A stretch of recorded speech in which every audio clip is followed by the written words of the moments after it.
पश्चिम बंगाल में होने वाले विधानसभा चुनाव में अभी कुछ महीने बाकी हैं, लेकिन वहां सियासी हलचल काफी तेज हो गई है। बंगाल दौरे पर गृह मंत्री अमित शाह गए, जिन्होंने एक प्रेस कॉन्फ्रेंस की और प्रदेश की ममता सरकार पर जमकर हमला बोला। गृह मंत्री अमित शाह ने पश्चिम बंगाल में चुनावी शंखनाद करते हुए ममता सरकार पर आरोपों की झड़ी लगा दी। घुसपैठ का मुद्दा उठाते हुए उन्होंने कहा कि ममता सरकार ने जमीन नहीं दी और इसी वजह से बांग्लादेश सीमा की बाड़बंदी नहीं हो पाई। घुसपैठियों को अपनी वोट बैंक मजबूत करने के लिए राज्य सरकार की नीति के रूप में स्वीकार कर लिया। इसलिए मैं कहता हूं कि तृणमूल कांग्रेस घुसपैठ नहीं रोक सकती। बंगाल की डेमोग्राफी खतरनाक तरीके से बदल रही है। अमित शाह ने कहा कि टीएमसी के 15 साल के शासन में लोग डरे हुए हैं और पूरे राज्य में भ्रष्टाचार का बोलबाला है। मोदी जी की सारी लाभकारी योजनाएं टोल सिंडिकेट के भेंट चढ़ चुकी हैं। 14 सालों से भय और भ्रष्टाचार ये बंगाल का पहचान बना हुआ है। अमित शाह ने टीएमसी के शासनकाल में पश्चिम बंगाल में विकास थम जाने की बात कही। इसके साथ ही अमित शाह ने कहा कि बीजेपी की प्राथमिकता बंगाल की विरासत को बचाना और तेज विकास सुनिश्चित करना है। अमित शाह का यह बयान ऐसे समय पर आया है जब राज्य में एसआईआर को लेकर पहले से ही राजनीतिक माहौल गर्म है। अमित शाह ने इस बार होने वाले विधानसभा चुनाव में बीजेपी की भारी बहुमत से जीत का भरोसा जताया। ढेर सारी माताएं बहनें ये अत्याचार से तंग आ चुकी है, असुरक्षा से तंग आ चुकी, वो भी राह देख रही है कि कब वोट देने का अधिकार आए और हम ये निकम्मे तृणमूल कांग्रेस की सरकार को हटा दें। अमित शाह के आरोपों के बाद अब बारी थी ममता बनर्जी की। उन्होंने भी जोरदार तरीके से पलटवार किया।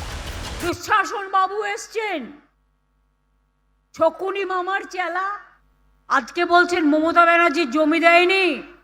এই তারকেশ্বর বিষ্ণুপুর লাইন কে করে গেছে? वहीं कांग्रेस ने कहा कि घुसपैठ बीजेपी के लिए सिर्फ चुनावी मुद्दा है। बिहार में भी घुसपैठियों की जिक्र हुई थी और जहां कहीं जिस राज्य में चुनाव होता है अमित शाह जी घुसपैठिए का मुद्दा उठाते हैं। हालांकि पश्चिम बंगाल विधानसभा चुनाव में अभी टाइम है, लेकिन अमित शाह के इन बयानों से साफ है कि आगामी चुनाव में घुसपैठ भ्रष्टाचार बड़ा मुद्दा रहने वाला है।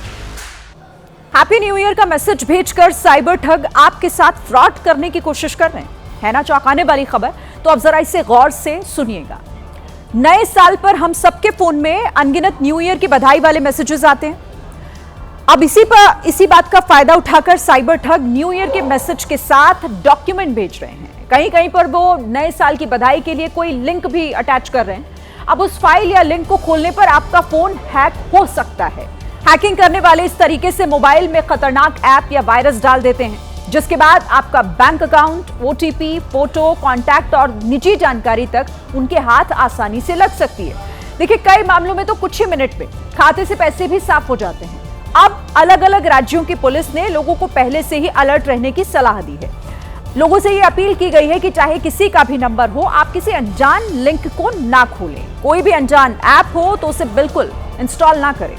सावधानी के तौर पर अपने फोन में हमेशा पासवर्ड डालकर रखें और अगर किसी पर आपको शक हो तो फिर तुरंत अपने नजदीकी पुलिस स्टेशन जाकर वहां संपर्क करें।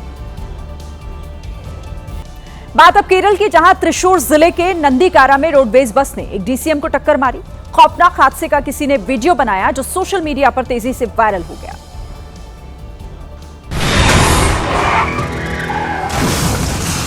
ये टक्कर किसकी गलती से हुई इसका पता नहीं चल पाया। वीडियो में देखा जा सकता है कि आगे डीसीएम चल रही थी और पीछे बस, लेकिन बस अपनी लेन से दूसरी लेन में घुस गई और पीछे चल रही डीसीएम को ऐसी टक्कर मारी कि डीसीएम डिवाइडर के ऊपर चढ़ गई और दूसरी तरफ से आ रहे एक डंपर से जा टकराई। हैरानी की बात यह कि इतना बड़ा हादसा हो गया, लेकिन बस ड्राइवर ने तब भी बस नहीं रोकी और चला गया। सोचिए कि अगर डीसीएम की जगह यात्रियों से भरी रोडवेज बस डंपर से टकराई होती तो कितना बड़ा हादसा हो जाता। गाजियाबाद में हिंदू रक्षा के नाम पर कल कुछ लोगों ने खुलेआम तलवार और धारदार हथियार बांटे थे। आज पुलिस ने हथियार बांटने वाले 10 आरोपियों को गिरफ्तार कर लिया।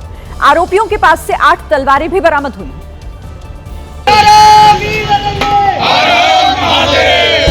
हिंदू रक्षा के नाम पर कानून का उल्लंघन करते हुए कल गाजियाबाद में हिंदू रक्षा के सदस्यों ने घर घर जाकर धारदार हथियार बांटे थे। कहीं तलवार तो कहीं फरसा। सुरक्षा का बड़ा दम भरा था।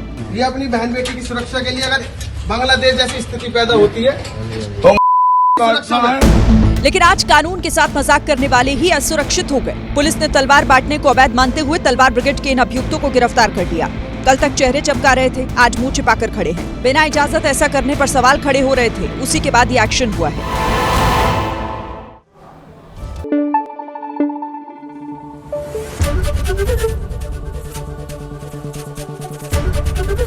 एबीपी न्यूज आपको रखे आगे।